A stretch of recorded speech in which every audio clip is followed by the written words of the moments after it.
So first, I'd just like to say that if one does choose to be vegetarian, or if one chooses to refrain from alcohol, or one chooses to be honest, or one makes any of these difficult choices, then you will inevitably encounter lots of people who have not made that same choice. So it's very important to restrain ourselves from falling into harsh judgment about them and criticism towards them, because then we're just making ourselves injured. We're just damaging ourselves. So, I mean, yeah, there's lots of people in the world who will do lots of unwholesome things, and that's their choice. As far as your particular question, however, this is something that the Buddha did address to some extent. So, wrong livelihood, as I mentioned, includes killing animals. So hunters, fishers, butchers, these are examples of wrong livelihood. So clearly killing an animal yourself is not okay. The Buddha also identified hiring somebody else to kill for you is still, you're clearly karmically responsible. So if I pay you to go and kill a cow for me, I'm still responsible for it. That's maybe slightly less unwholesome than doing it myself, but it's still clearly unwholesome. There's also a set of circumstances which the Buddha identified where you know, and this is dealing specifically with the rules for monks and nuns now. So if a monk or a nun knows that somebody killed an animal specifically to feed that monk or nun, then we can't receive that food from them. However, the Buddha did not require vegetarianism. And there was a case where a monk went to the Buddha and said, you know, we should be vegetarians. People really respect vegetarianism. People think vegetarianism is a good thing. And the Buddha refused. The Buddha refused to mandate vegetarianism. And the reason he gave is that there will be times and places where people can't get enough to eat otherwise.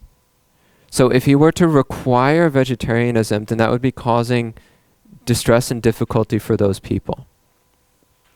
So in this day and age, some of these stipulations are not quite as relevant as they used to be. So these days, again, what we're usually dealing with is factory farming on large scales, and it happens somewhere far away out of sight. So we don't see it happen. They're clearly not killed specifically for us.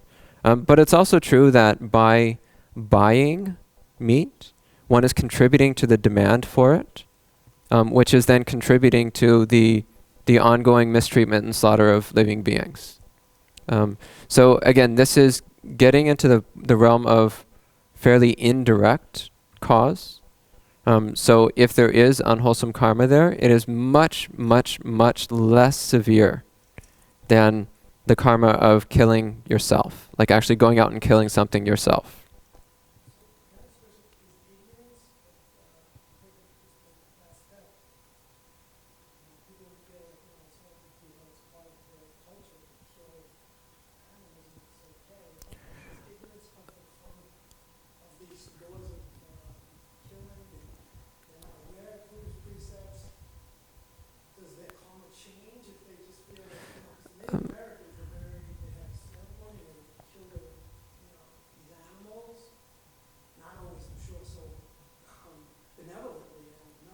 Mm-hmm.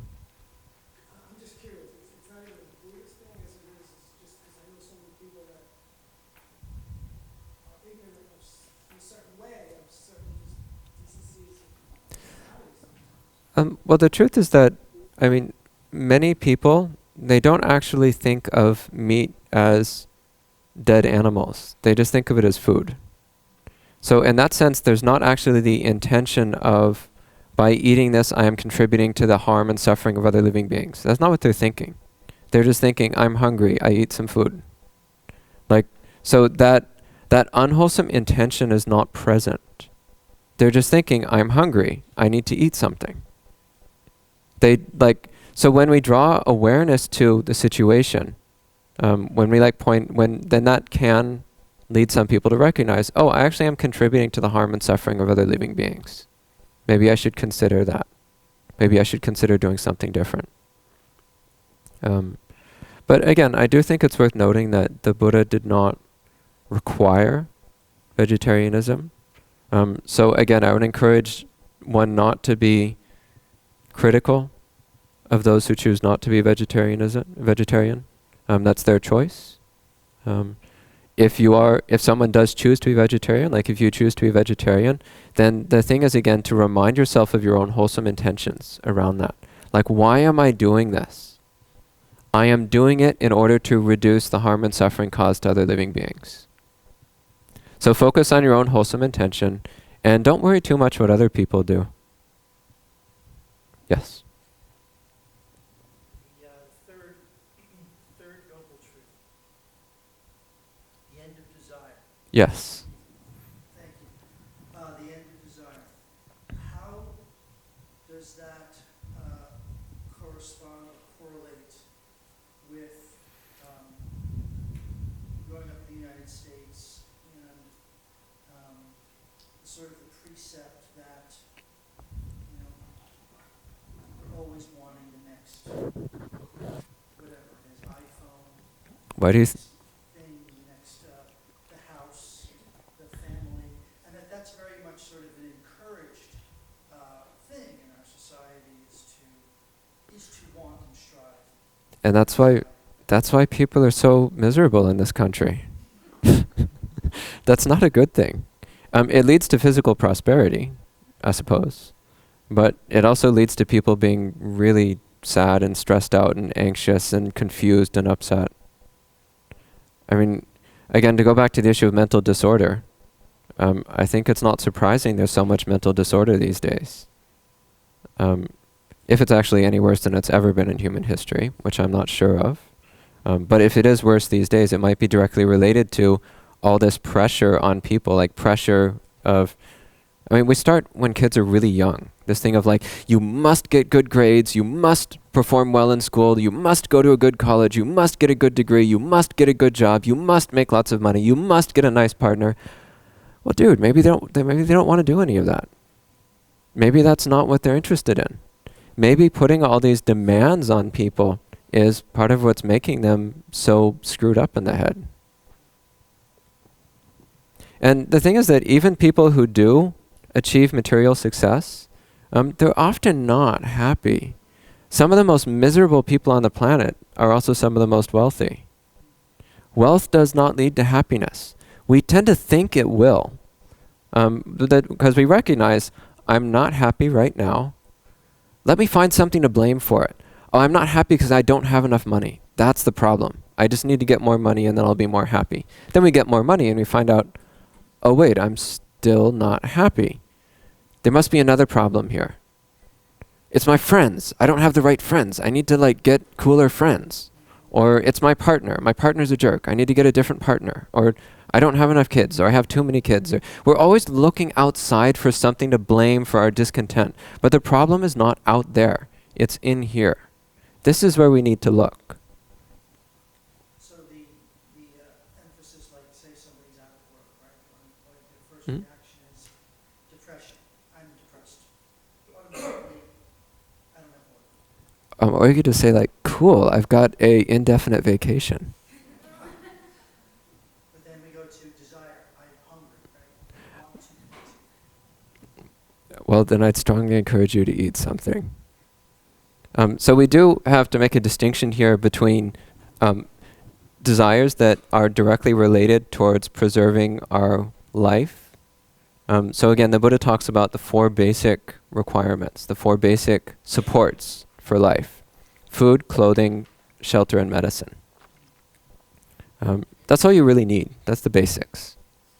So do you have enough to eat? Do you have enough clothing to keep your body healthy? Do you have enough medicine when you're sick? Do you have shelter to protect you from the elements? Well, then you're okay. It doesn't matter whether it's a 1-room shack or a 5-story mansion. You've got shelter, that's great. It doesn't matter whether you're wearing raggedy hand-me-downs or Prada. You've got clothing, that's great. It doesn't matter whether you're eating McDonald's or caviar. You've got food, that's great. Say McDonald's? I did. I don't recommend it, by the way. I was just giving that as an example.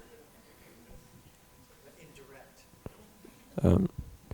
Uh, Staying with what he's saying, the trouble I'm having with kind of understanding is we want to be at peace. mhm.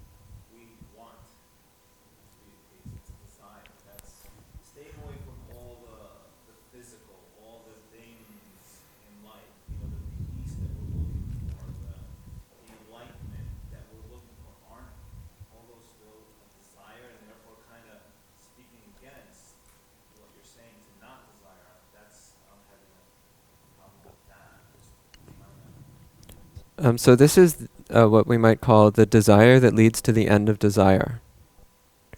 So an example is the Buddha talks about the four paths to success, the four things you need to do to succeed at anything. And the first one of them in Pali is chanda, which is sometimes translated desire. Interest or enthusiasm might be a more suitable translation. But the point is that in order to do anything, you first have to be interested in doing it. You first have to have some will to do it, some desire to do it. So do you want to be free from desire? Well, you have to have the inclination towards it. You have to have some interest in doing that. So what we do is we recognize, right now, I'm a mess. What can I do about this? Well, I've got to fix the problem. So then we exhort ourselves to fix the problem. We tell ourselves, this is worth doing. It will bring me benefit, so I'm going to try to do it. Is that a form of desire? Yeah. But it's a form of desire that leads to the end of suffering, which leads to the end of desire. So it's much different from like the desire for a new pair of sunglasses or the desire for a trip to Hawaii or something. Those aren't going to lead you to the end of suffering. But doing this practice, this will lead you to the end of suffering. Over on the side here.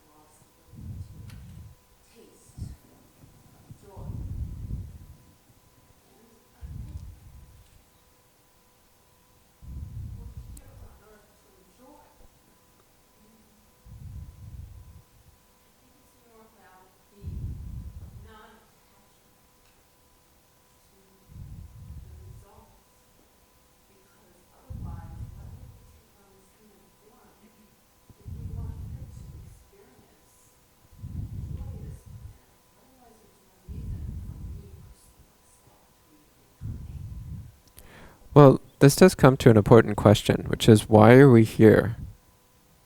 And again, we're here because, first off, the desire to exist. Deeply rooted in every single mind in this room is the desire to exist, the desire for self-existence. Then with that, there's also the desire for sensual pleasure, the desire for particular kinds of experiences.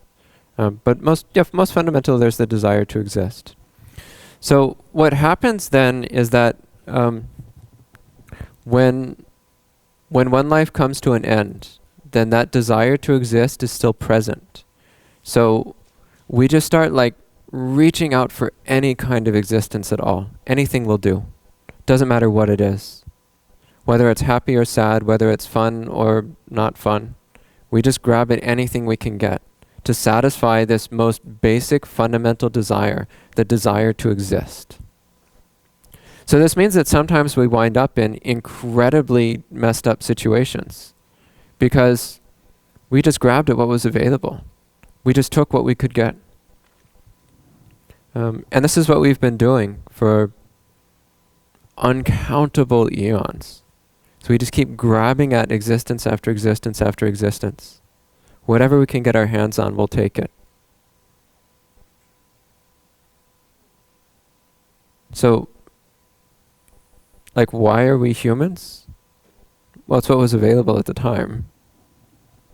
Doesn't mean it's a good thing. There's one discourse where the Buddha says that just as even the smallest piece of excrement still smells bad. In the same way, even the most refined form of existence is not praiseworthy. And by the way, human existence is not the most refined form of existence. We're not even close. So this is why these practices are so important, is that as we start to dig away at these layers of obsessiveness and compulsion that we've been operating under for such an incredibly long span of time, we start to get away or erode away the more extreme forms of it. So the more extreme examples of desire and aversion. So powerful sensual desire is a very clear example of this. But then as we get rid of that, then we can start to get at the more subtle examples of desire. And one of these is, again, just the desire to exist as anything at all. Just that continued desire for existence.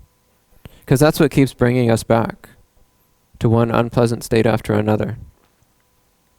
So death doesn't take that away. Only practice will take that away. Yes? What about the desire to bring beauty, the desire to comfort, the desire to heal, the desire to create union and peace, the desire to help the world transform, to help yourself transform?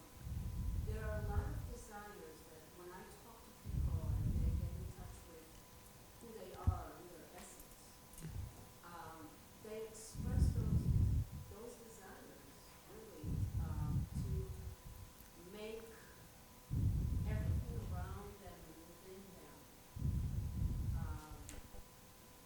more godlike, if you want to call it that way.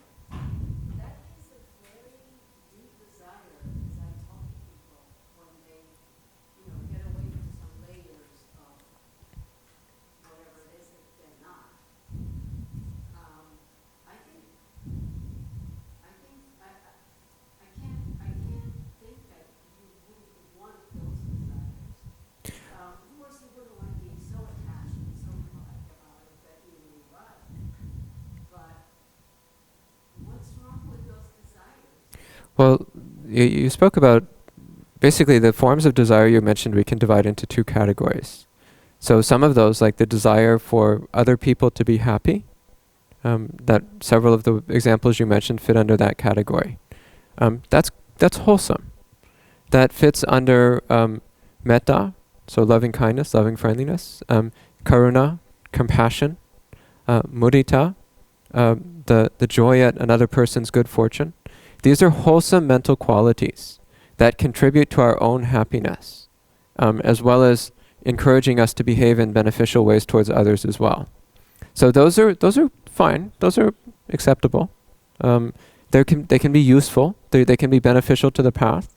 They're not the purpose of the path, but they can be beneficial along the way. Again, it's 3 of the 4 Brahma Viharas, the sublime abodes or divine abidings, which, again, this may be familiar to many people. It's a standard set we encounter in the Buddha's teachings.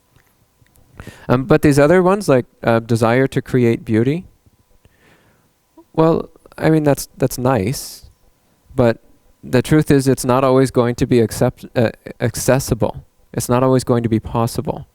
The universe has beautiful things and it has ugly things, and that's just the way it is. That's okay.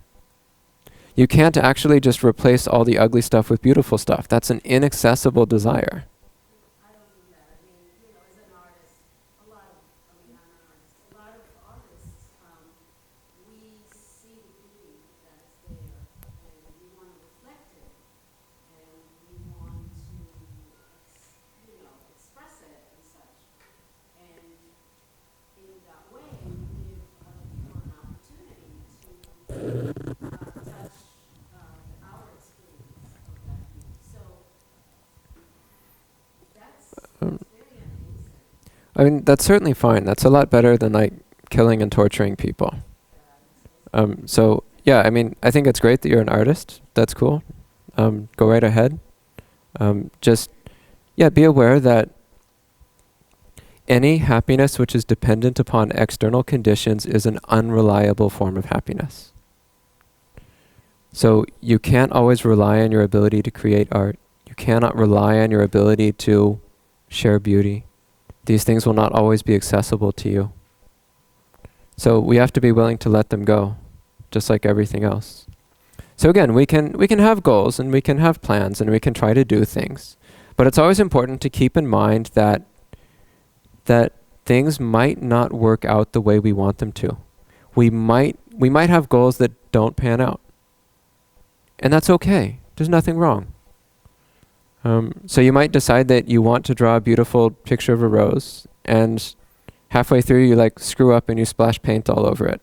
And now you've just got some abstract motif. Well, no big deal. There's no reason to get upset. There's no reason to be disturbed. Or you might make some art for somebody and they reject it. They're like, ew, I don't want that. That's tacky. Well, no big deal. Don't let it bother you. So you can still do things. Like even fully enlightened beings are still capable of doing things. They just do it without any investment in result. Whether it works out or not, they aren't bothered. If it goes splendidly, they're not disturbed. They're not caught up by it. If it's a total disaster, they're not upset. There's no problem.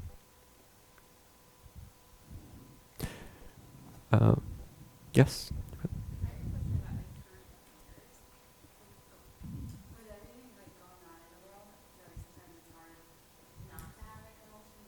Mm.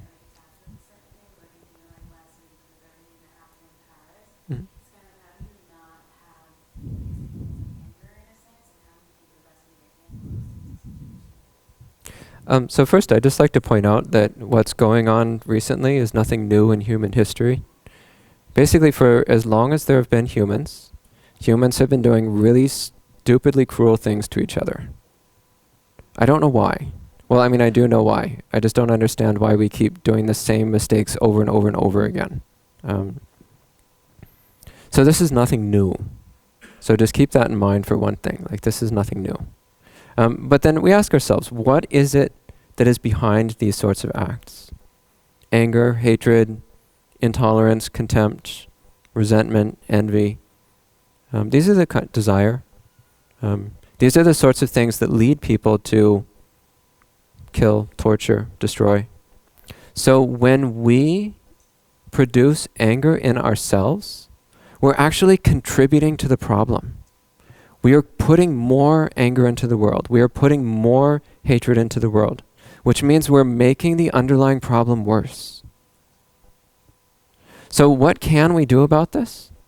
Well, most of us don't have the ability to actually directly stop other people from hurting and killing and so on. So what we can do is we can work on ourselves. We can't necessarily go out and like remove all the causes of injustice in the world, but we can look inside ourselves for those causes and remove them from ourselves. So we look inside ourselves and remove the anger, hatred, and intolerance that we see in there. So that's what we can do. But really, like, try not to let these things bother you, because again, for one, it's pretty much totally outside your control. Two, it's been going on for near eternity, and it's probably going to keep going on for near eternity. So if we let things like this bother us, we will always be bothered. And I don't actually want to be bothered all the time. So I don't approve of what happened. I think it was horrible. But I'm also not angry about it. I'm not sad about it. It's just one more chapter in the long, sad saga of samsara. The universe is a really effed up place, to put it in really straightforward terms. The universe is not a happy, pretty place. There's a reason why the Buddha encouraged us to become free of it. This is not a good place to be. Even the most wonderfully refined forms of existence in the universe are still not good places to be, because it still has the same tendency towards dissatisfaction, discontent, misery. So instead we develop these practices which lead us towards freedom from the causes of dissatisfaction, discontent. Because then no matter where we wind up or what situation we're in, we'll still be okay. Does that help? Okay. Someone over here, in the back.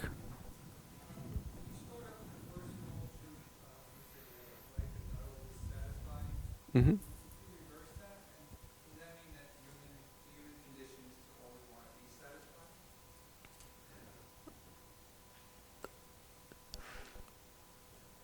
Yeah, I would actually remove the word human. I would just say the tendency of any being is to seek happiness, contentment, satisfaction. It's just generally speaking, they're looking in the wrong places. Yeah, fundamentally, people want to be happy. Sometimes they seek happiness in really weird ways, like self-torture. But fundamentally, people want to be happy. Yep. Yes?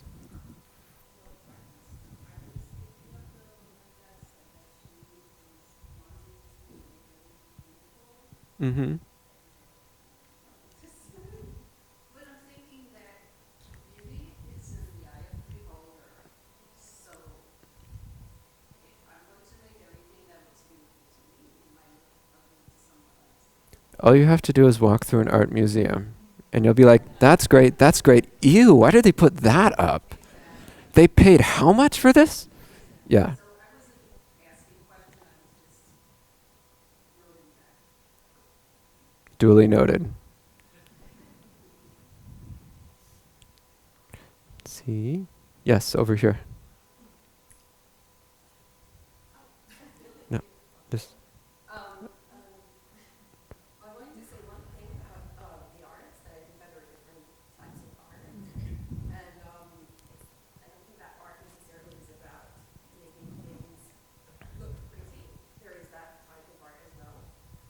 But I think actually, for instance, the suttas that I'm currently reading, I find them beautiful works of art because they actually are able to communicate things in a very simple way, some truths of life. And so that can also happen in painting, that can happen in literature, and it says little truths that they can communicate truths to a larger audience. That being said, my question was related to what Victoria said earlier about life, Mm-hmm. experiencing life. And to me, my understanding of Buddhism as of now is that practice is a means to an end more than the end itself. So, for instance, renunciation of things, it just helps achieve the objective more easily. Where I come from, we say appetite comes from eating.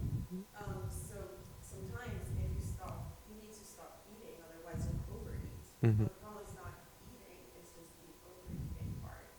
So for right action, for instance, my interpretation of it is kind of understanding, like for instance, also intoxicants, the things that you said earlier, is not necessarily, I don't know, like wine, like drinking wine that is per se a negative thing, but probably if you drink too much wine, then it can alter your path.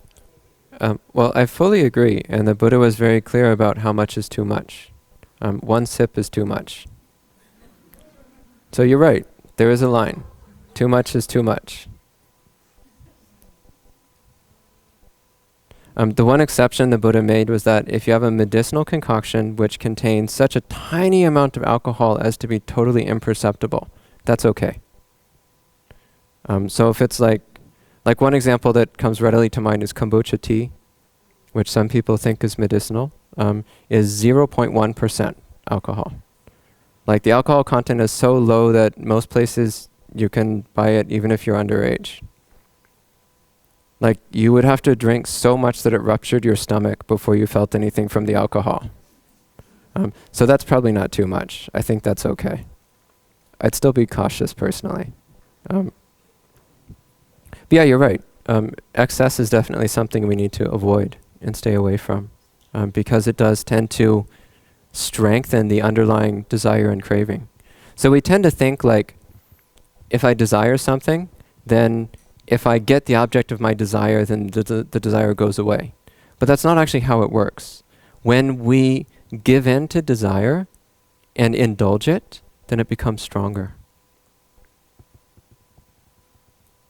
It's like the more you scratch, the worse it itches. That's exactly how the mind works. Did I actually address your question? No, I think, I don't know, it was, yeah, like that, like you said, I feel like, okay, yeah, but the problem is excess, it's not the thing itself, so it's not really about experiencing life. It's more about sometimes renunciating, practicing renunciation in order to enjoy life more fully. Well, the real issue is attachment, which she did mention. So it's so again, like the point of renunciation is that it's pointing to our attachment to things. So when you're not attached to things, then you're not upset when you lose them. So the truth is, every single thing, including mental objects, are subject to being lost. So don't be attached to any of them, and you'll always be okay. That doesn't mean that you can't enjoy them. Well, you still experience pleasure and pain. That doesn't go away. Even enlightened beings experience pleasure and pain. They just don't get caught up in it. So the big issue with pleasant experiences is that we tend to become obsessed with them. We tend to get infatuated with them. We latch on to them. We get attached to them. That's the problem. The problem is not the sensation itself. Just as pain is not itself a problem, the problem is how we react to it.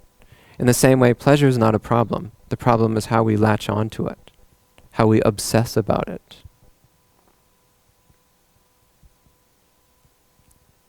Okay, did you have a question? Okay. So my question is kind of along the lines of attachment, really about relationships and desire. So I have a desire to have a better relationship with my children, my family. Mhm.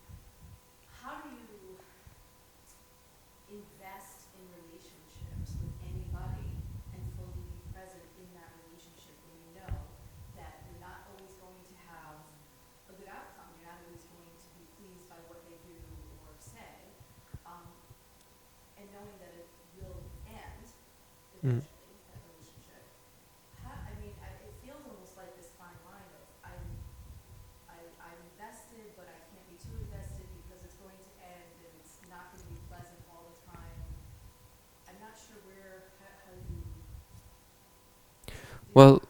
well, it's important to come back to our basic attitudes. So what optimally the attitudes to have in any relationship are ones of genuine goodwill.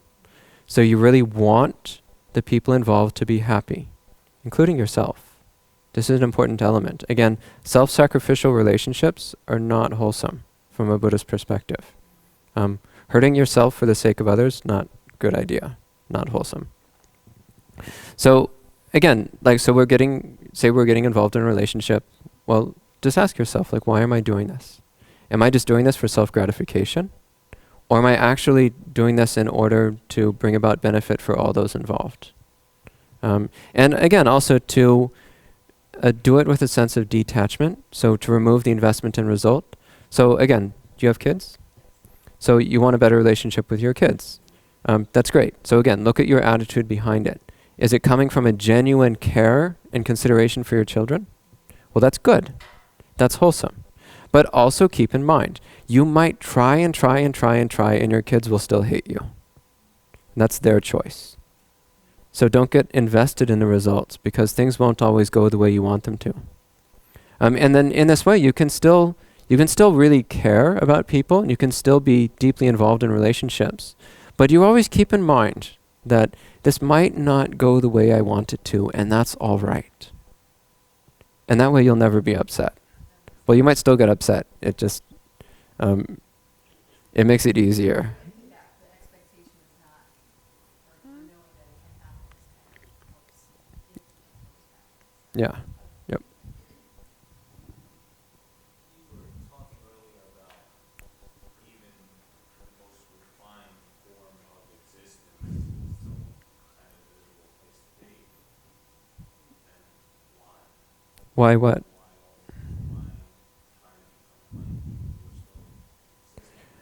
Um, that that actually leads to a set of questions that people would sometimes ask the Buddha. So people would ask the Buddha, what happens to an enlightened being after they die? Like, do they continue to exist? Do they not exist? Do they both exist and not exist? Do they neither exist nor not exist? So basically people are asking, like, again, coming back to this point, that the reason why we keep coming back life after life after life is because of the desire to exist. So a fully enlightened being no longer has that desire. They no longer have the desire for existence. So what happens after they die? And the Buddha refused to answer these questions. He said they're not relevant. They don't apply. The terms don't fit the question. None of these four statements exist, not exist, both, neither. None of those four statements apply to an enlightened being after the death of the body. One example he gives is that he says, imagine you have a candle, a burning candle. So you've got the flame on the candle, and then you blow out the candle. Where does that flame go? And the person says, well, the question doesn't apply. And the Buddha says, well, in the same way, you can't say where an enlightened being goes or what state they're in.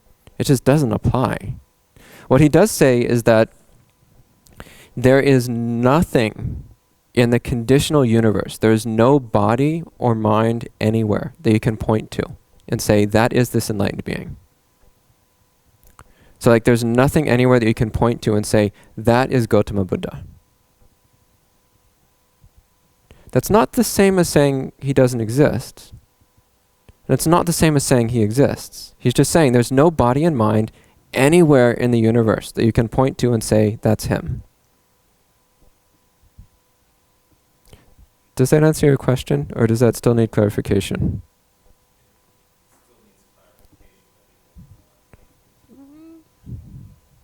Okay. Okay. Let's see. Yes. No, sorry, behind you, this other lady. It's okay. I'll come back to you. Could I ask a question about the method of meditation you taught? Yes, please. You told us to be aware of the most prominent part of the body, right? For me, it's the touch of my hands, Okay. whereas the movement of my breath. Okay. So my question is, was I supposed to be aware of my hands, which was still, or the movement of my breath, which was moving, or both? Well, actually, any one of those three options is acceptable. So if you, I would actually recommend picking one or the other. Generally speaking, I'd recommend picking either the sensation of your hands or the sensation of your breathing. Another option, which I frequently use, is rather than picking a single part of the body, I just focus on the entire body as a single object, a single unified object. And that I find leads to very strong concentration, for me. It works well for some other people as well. It may or may not work well for you, but that's something you might try. But generally speaking, when you sit down and you start to pay attention to your body, you'll usually notice there is something that grabs your attention more than anything else. So again, the hands, for many people, it's their hands. For many people, it's their breath. For many people, it's the point of contact with whatever they're sitting on. It might be your feet or your legs. So it varies from person to person, but you just want to find that the part of your body that is easiest to focus on. And this has many values. So if you're trying to pay attention to something that's very difficult to focus on, then you'll notice that your mind keeps slipping away. So we pick a prominent sensation in this technique. We pick a prominent sensation because it anchors the mind. It keeps the mind focused very easily. It's something that we can easily pay attention to. But I don't necessarily recommend switching around between different objects repeatedly. as long as you stay within the domain of the body, you're still technically doing mindfulness of the body meditation. So you'll still develop a certain degree of mindfulness and concentration. But generally speaking, if you hold your attention still, your concentration will be much stronger than if you move between multiple objects. So I would, once again, I'd recommend picking a single object and focusing on that. Does that help? Yeah, even if the single object becomes less prominent than the other object, which becomes more prominent in a later time, I should still stick to the first one. I think you're thinking about this too much. Just focus your mind and keep your mind focused. And so like what you might find though is that, so sitting with your hands in your lap, so the breathing process is happening here, and at the base of it is your hands. So if you're focusing on the whole zone of breathing, rather than focusing on a particular spot, like the tip of the nose is one common point, or the abdomen is another common point. If you're focusing on the whole zone of breathing, then your hands are simply at the base of that zone. So that could still be like a single piece of your body, if you're doing it in that way. But yeah, optimally you want to keep your focus still, keep your attention still. And then that tends to lead to much stronger concentration than moving it around.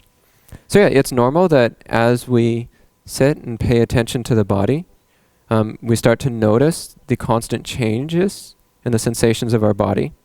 So what initially might have been a very strong sensation may become weaker. What initially was a weak sensation may become stronger.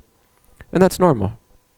But we don't want it to draw us into like moving our attention around too much, because then the mind becomes unfocused.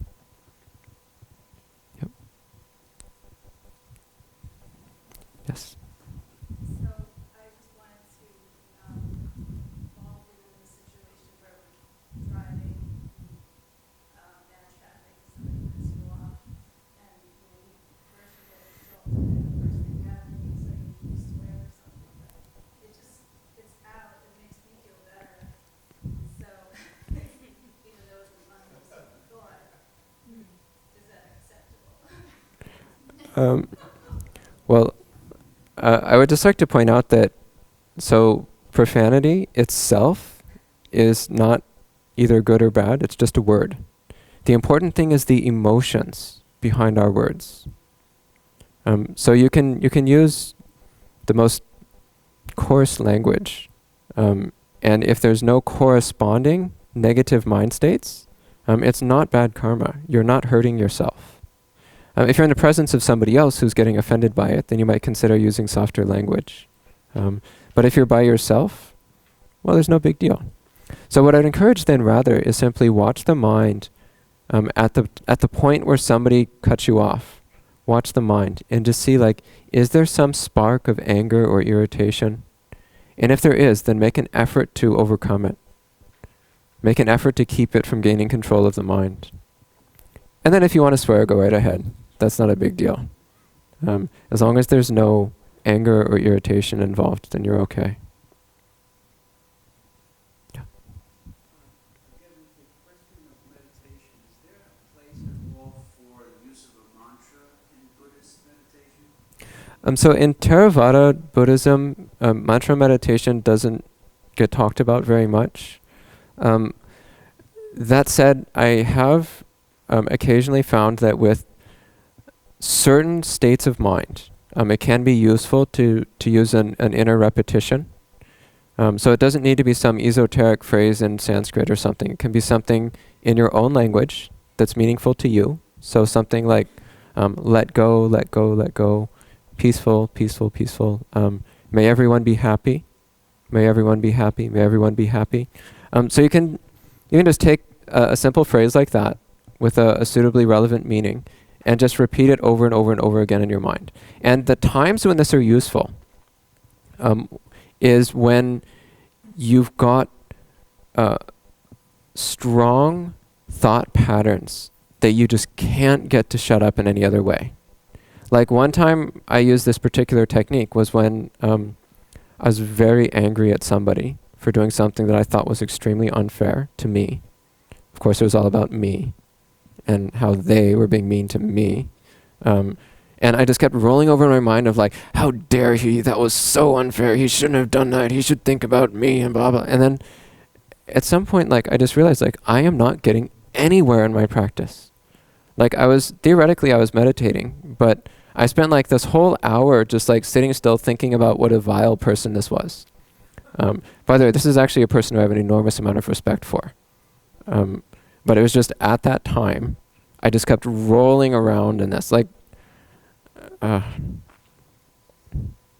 mean, I could use some fairly crude analogies, but it was, I just kept rolling around in these really vile thoughts. And at some point I was just like, this isn't working.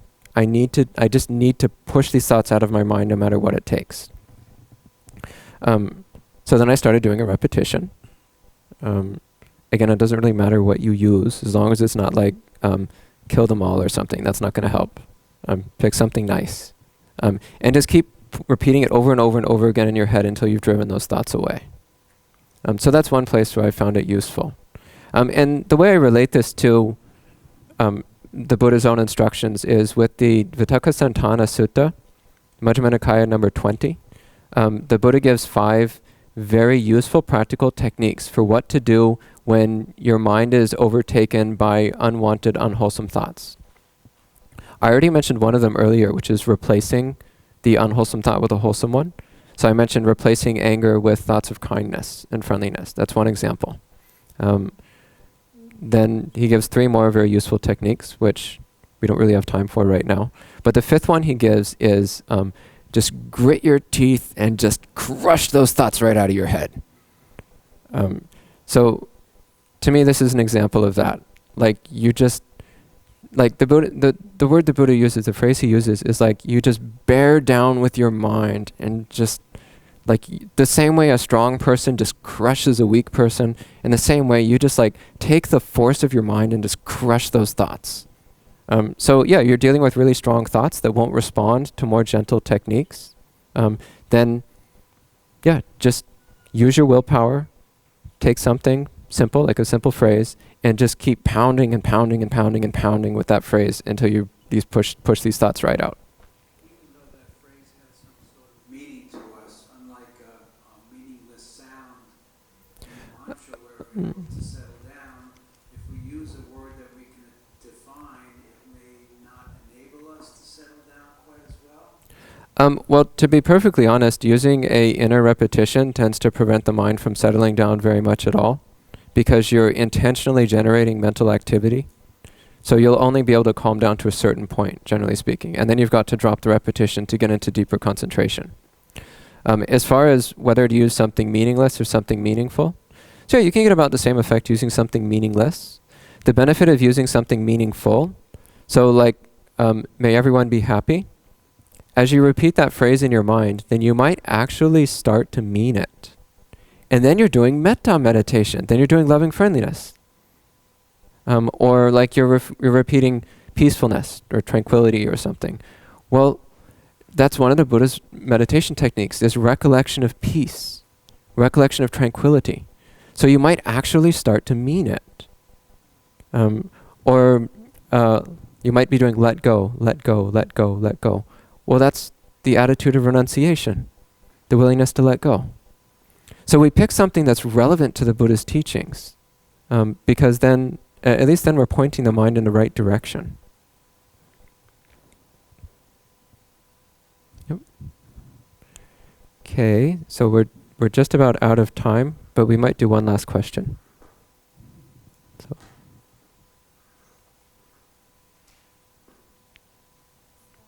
Build upon a couple, 3 things: desire, heart, and attachment. Okay. Desire, we wouldn't have this building, this beautiful building at Huawei today. I wouldn't be here if we didn't desire. So Mm-hmm. I'm feeling that there's a positive aspect to it. It's a force. Well, I already mentioned that in regard to another person's question earlier, and that, again, it's the first step of the 4 paths to success. If you don't have some interest in achieving a goal, then you'll never do anything about it.